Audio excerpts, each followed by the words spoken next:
Am I audible to all of you? Yes, ma'am. Okay.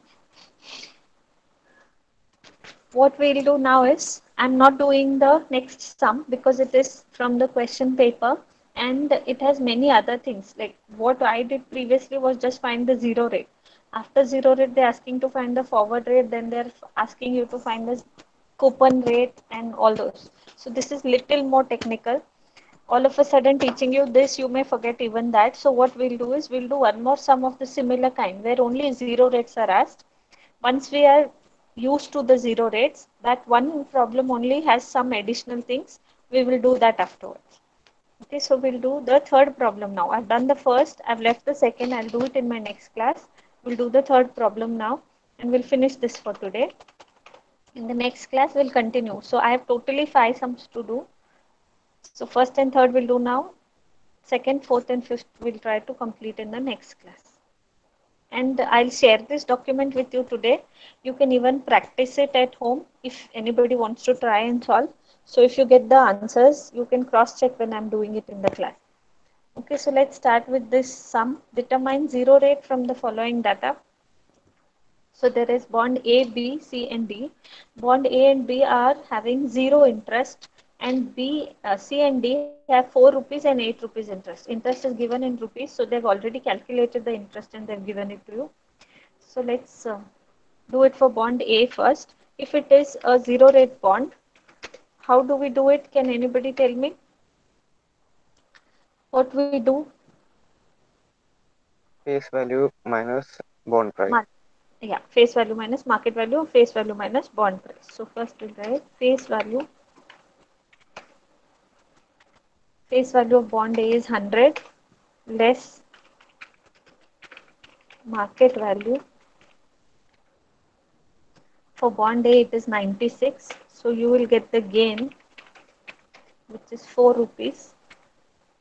Now if you see the maturity of bond A is 1 year. That means it is yearly gain only. We need not again do anything. So I'll just write it as yearly gain. Once in a year you're getting 4 into 1 which is equal to 4 rupees only. Now we can find the yield. How to find the yield? To find the yield we need to see um,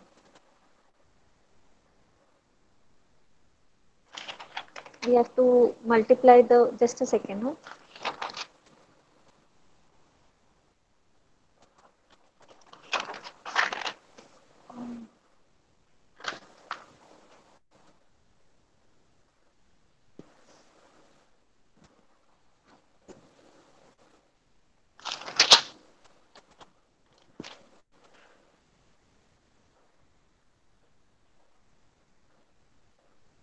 Okay, I'll just modify the question a little bit because some, let's make this 0.51.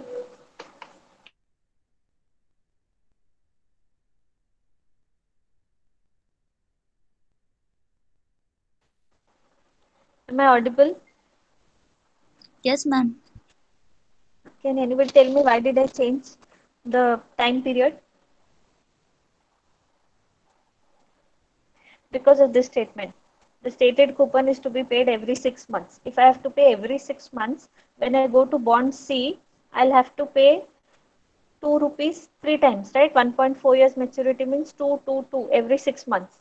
So then I will need 6 months rate also, 1 year rate and 1.5 year rate. Here it was given as one directly. 6 months rate was not there. So if 6 months rate is not there, we would have not been able to solve for C and D. We would have done only for A and B. So that's why I've changed the maturity time. This error had happened in my previous year class also, and then I had changed it there as well. If it was 1.5, 2.5, then only first two bonds we would have done and we would have written a note as the 6 month rate is not available, bond C and D cannot be calculated. Okay, so let's find yield. Now here, if it is half yearly, 0.5, that means you're going to earn 4 rupees in half year. So how many half years in a year? 2. 2. So 4 into 2, your yearly gain will be 8 rupees. To find the yield, we do yearly gain divided by the market price of the bond, which is 96 rupees into 100. So see how much you get the yield.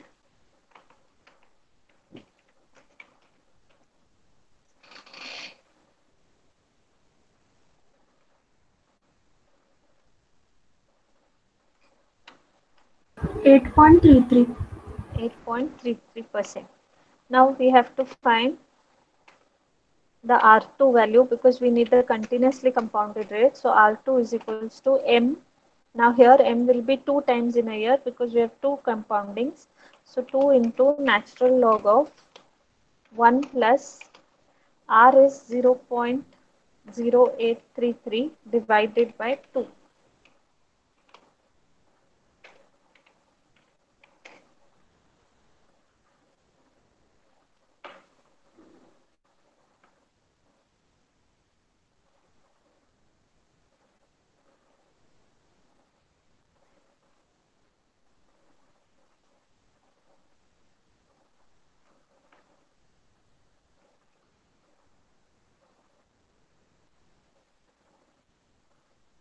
I think you get 0.0816 into 100 if I do, it is equal to 8.16%. I hope all of you are getting it.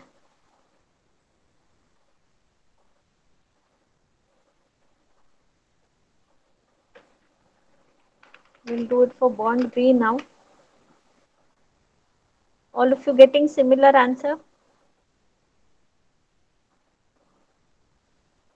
Yes, ma'am. Okay. For bond B, we'll do now. For bond B, it is again zero coupon. So face value 100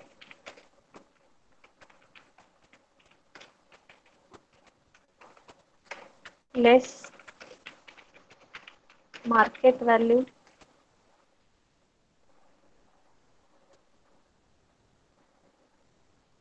94.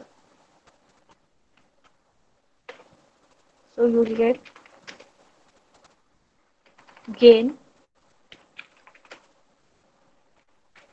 6 rupees. Now this is yearly gain because the bond has maturity of 1 year. So yearly gain will be same 6 rupees. 6 into 1 time, once in a year you're getting it. So we can find the yield now. Yield is 6 rupees divided by 94, the bond price, into 100. 6 divided by 94, 6.38 you're getting.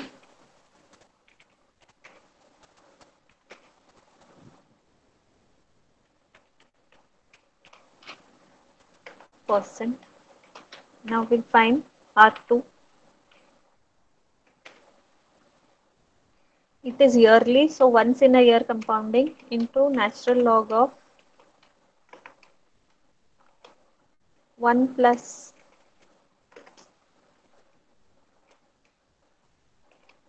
R1, which is 0.0638 divided by 1.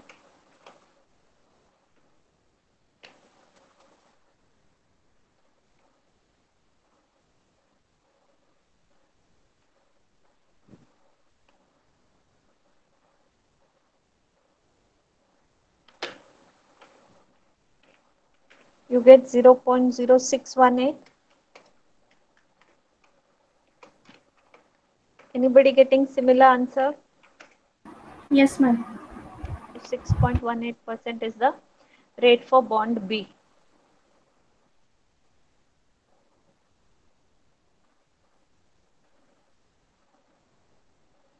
Okay, then we'll have to do it for bond C.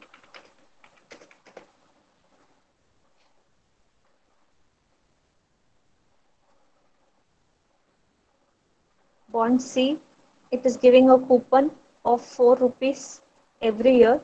So we need to find it in a different way, that is bond price is equals to cash flows. So first we will write there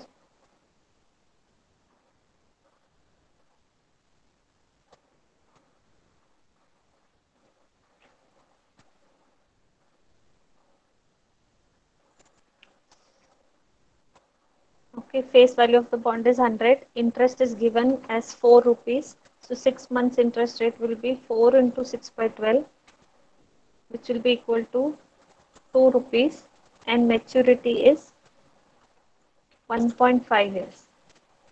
Now we can find the value. Bond price is 99 rupees. So 99 is equal to 2 rupees I'm going to get, and the maturity is 1.5 years. Every 6 months you will receive 2 rupees. So 1.5 years means how many 6 months you will get in that? 3. 3. So 2 into e raised to minus r. For the first 6 months, which rate I'm taking? I'm taking the rate of bond A. Bond A rate is 8.16. So minus 0.0816 into time is 6 months, 6 by 12, plus the second time I receive 2 rupees. I'll find the present value of it. 2 into e raised to minus r. For the second bond, I'll take a bond B, which is 6.18%. So 0.0618 into 12 by 12, plus 102 now, because we're going to get the principal amount as well as the principal. So 102 as well as the interest into e raised to minus, we don't know the r, and the time is 18 months. So 18 divided by 12. So we get 99 is equals to,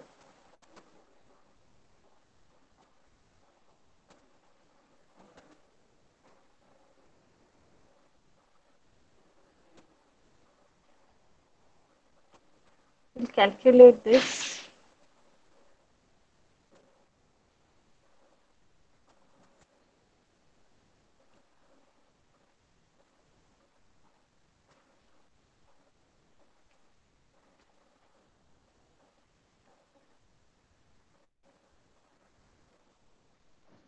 1.92 plus 1.88, ma'am. 1.88 plus 102 into e raised to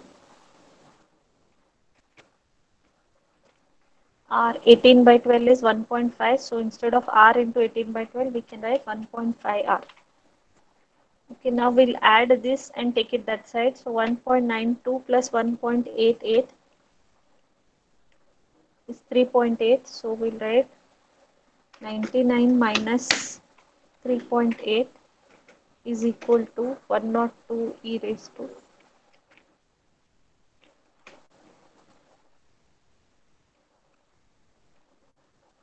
99 minus 3.8, you get 95.2. And if I take 102 that side, it will be 95.2 divided by 102 equals to e raised to 1.5 r.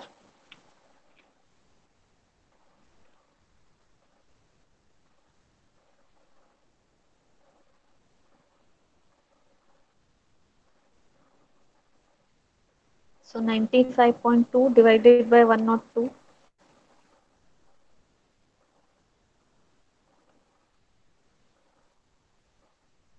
0.933. 0.933.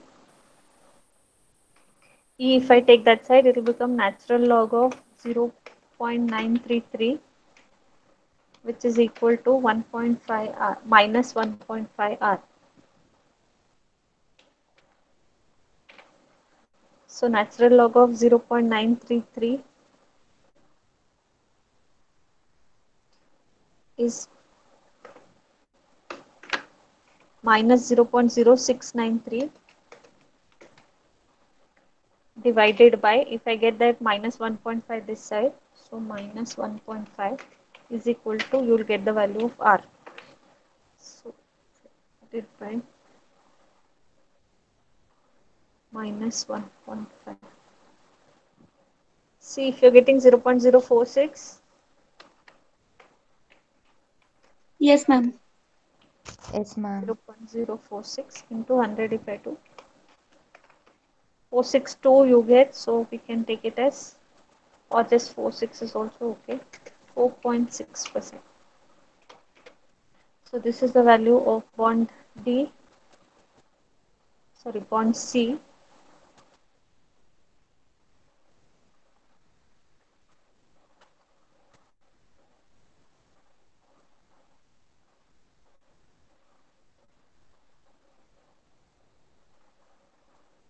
Now we'll do for bond D.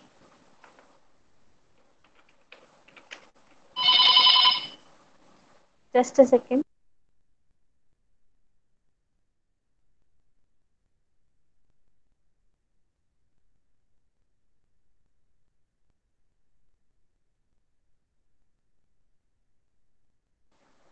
You'll try for bond D. I'll just come back in 2 minutes.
I hope you're trying for bond D.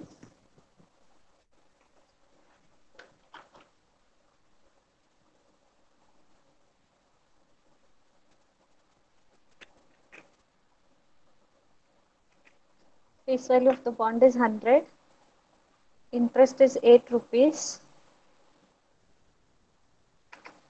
So 8 rupees into 6 by 12. Half yearly we will get 4 rupees. And the maturity is 2 years. So we'll solve it using the equation. Bond price is 101.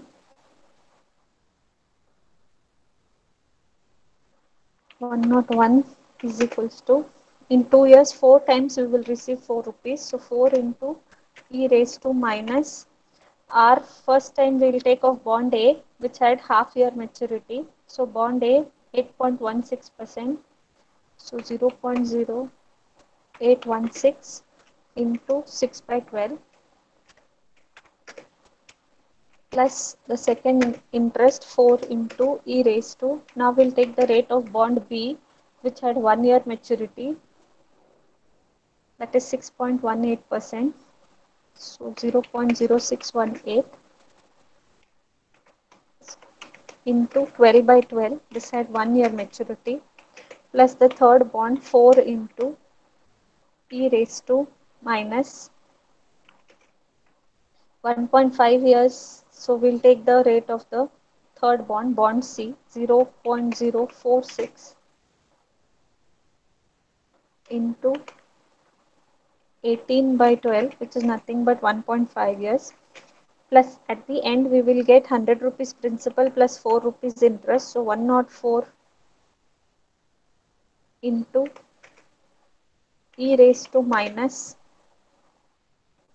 r we have to find here, and time is 24 by 12, which will come to 2 years.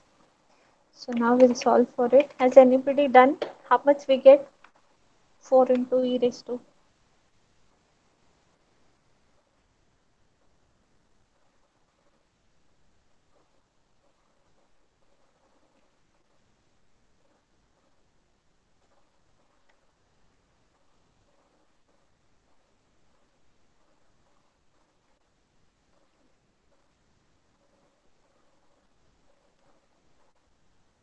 3.84 for the first thing.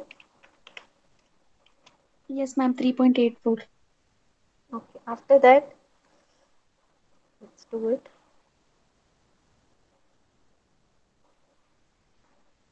5.64, ma'am.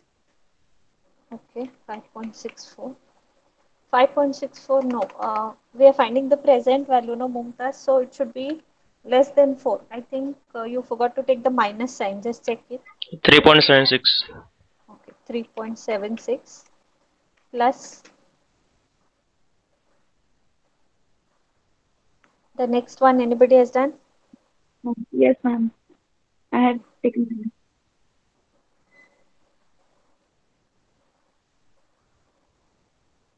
3.73. 3.73. 3.73 plus 104 into e raised to.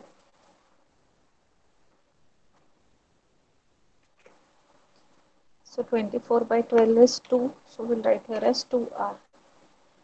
Now we'll add all this 3.84 plus 3.76 plus 3.73. That comes to 11.33. So we'll do 101 minus 11.33, which is equal to 104 into, okay, so 101 minus 11.33, 89.67. 89.67 divided by, if I get that 104 this side, it will become divided by 104 is equals to e raised to minus 2r. 89.67 divided by 104, we get 0.8622. So we'll find the natural log of 0.8622, which is equal to minus 2r. E, if we get this side, it will become natural log.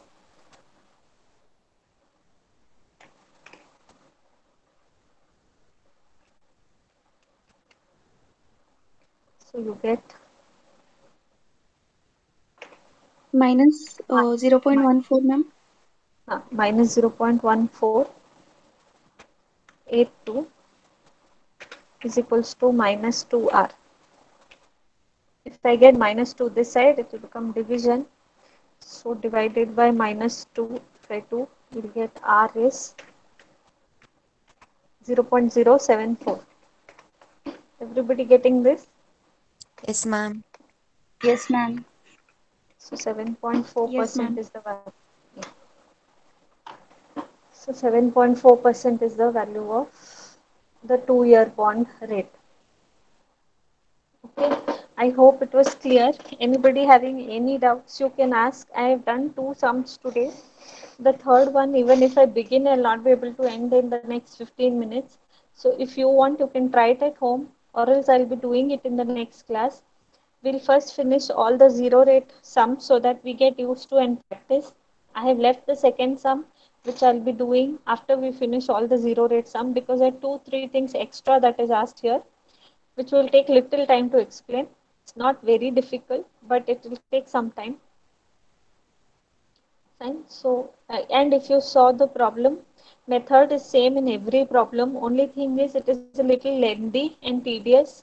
And like Mumtaz forgot to take the minus sign, that kind of errors may happen more, because if you forget to take the minus sign, instead of present value, you will find the future value. and the answer will be altogether different. So then you cannot say that for steps marks were not given and all that, because along with the steps everything is going wrong. So you need to be very careful in the exam. Good that she did this error, so that you got to know that this also can happen in exam. Because only when we do we learn out of it. So she is done so that all of you can learn out of it. So that is one type of error. Calculation errors can be many. So when you're doing an exam, keep your mind on the problem and do it calmly. Don't do it in hurry just to get the answer. If you have any doubts, you can ask.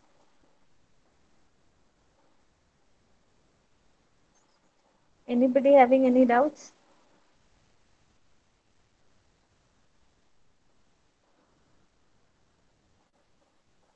Okay, I'll share this today as I had told you, and the rest two sums you try doing at home. I'll also do it in my next class and we'll do the remaining. Okay, the next class I think it is on Tuesday now at 1:30. So till then, don't forget, keep practicing. If there are no doubts, you can type your roll numbers in the chat box, USN numbers, and leave the meeting. If you want to ask anything, you can ask.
Excuse me, ma'am.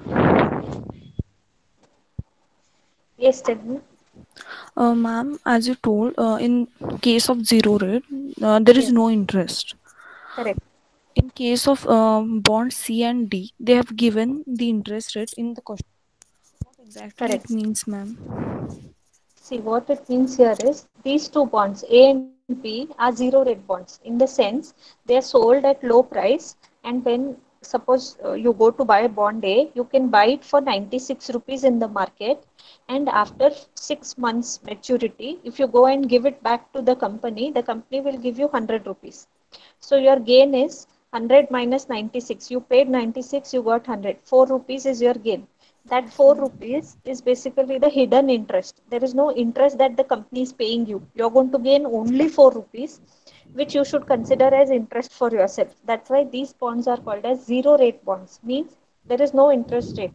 The company will sell the bond at low price, and at maturity it will pay you the face value, that is full 100 rupees. So 4 rupees that you gain, you consider it as a hidden interest rate for yourself. But in case of bond C and bond D, the company is going to give you interest also. So every year for bond C, the company will give you 4 rupees interest. So you buy the bond for 99 rupees and you will get interest of 4 rupees every year on this.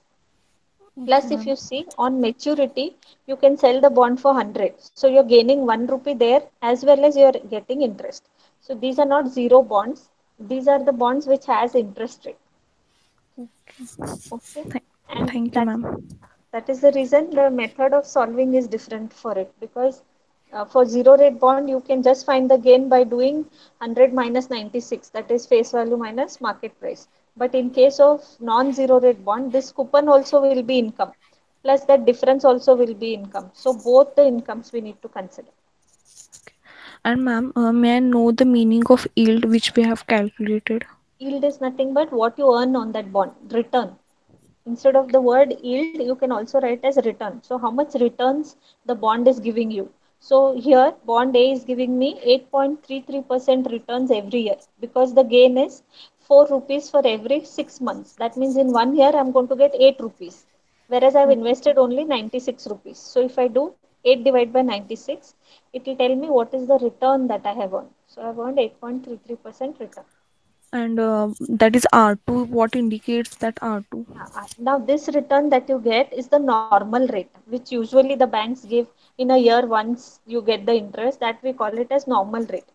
But when we are working with financial derivatives or in bonds or anything, usually we consider the continuously compounded rate. Continuously compounded rate is if the compounding is done every day or maybe every minute. Okay, in the normal rate, compounding is done once in a year. That means you receive interest, you can reinvest, and again earn interest. So only once in a year you will receive and you can reinvest.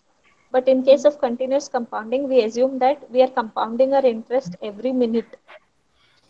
So derivatives say that you don't consider normal rate, but find the continuously compounded rate. Okay. Thank you, ma'am. Thank you so much.